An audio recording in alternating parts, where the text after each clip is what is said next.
friends, today we reflect on the Gospel of John, chapter 13, verses 21 to 38, wherein we find two men who are alike and yet totally different. They are Simon Peter on one side and Judas Iscariot on the other. They are alike in that they both failed Jesus. Peter by denial and Judas by betrayal.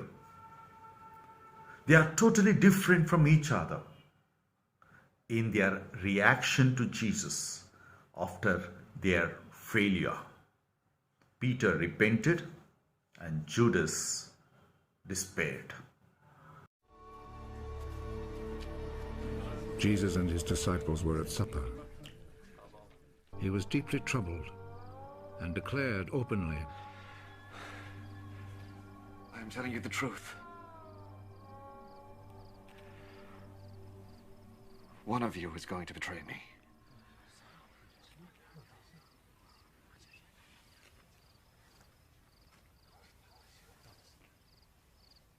The disciples looked at one another, completely puzzled about whom he meant.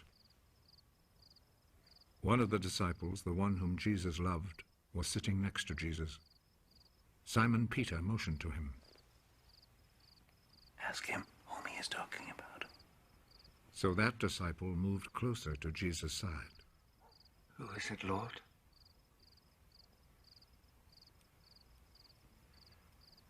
I will dip some bread in the sauce and give it to him.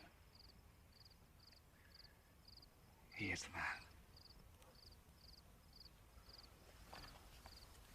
So he took a piece of bread, dipped it, and gave it to Judas, the son of Simon Iscariot. As soon as Judas took the bread, Satan entered into him. Hurry.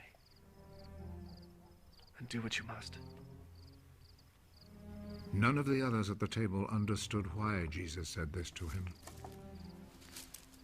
Since Judas was in charge of the money bag, some of the disciples thought that Jesus had told him to go and buy what they needed for the festival, or to give something to the poor. Judas accepted the bread and went out at once.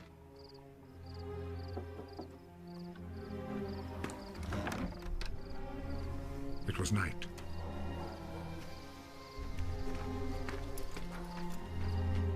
After Judas had left, Jesus said, Now the Son of Man's glory is revealed. Now God's glory is revealed through him. And if God's glory is revealed through him, then God will reveal the glory of the Son of Man in himself.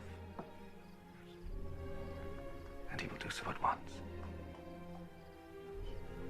I shall not be with you very much longer. You will look for me, but I tell you now what I told the Jewish authorities. You cannot go where I am. Where are you going, Lord? You cannot follow me now where I am going. But later you will follow me. Lord, why can't I follow you now? I am ready to die for you. Are you really ready to die for me? I am telling you the truth. Before the rooster crows, you will say 3 times that you do not know me. My dear friends, we hope and pray that we will not end up like Judas, but let us, like Peter, in his faults, we should try to be like him also in his strong points.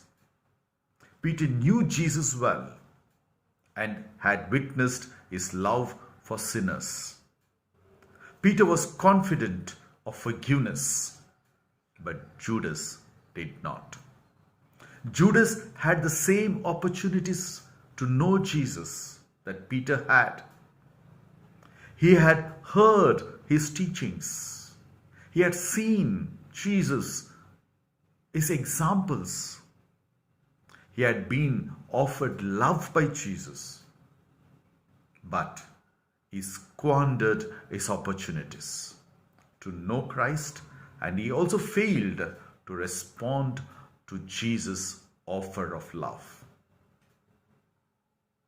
Therefore, my dear friends, during this Holy Week, we also have the valuable opportunity of knowing Jesus by meditating on the events of his passion and death. He suffered so that all that he had to endure out of love for us. Today, let us pray for the grace to respond to that love of Jesus as Peter did. It tells me of a Savior's love who died.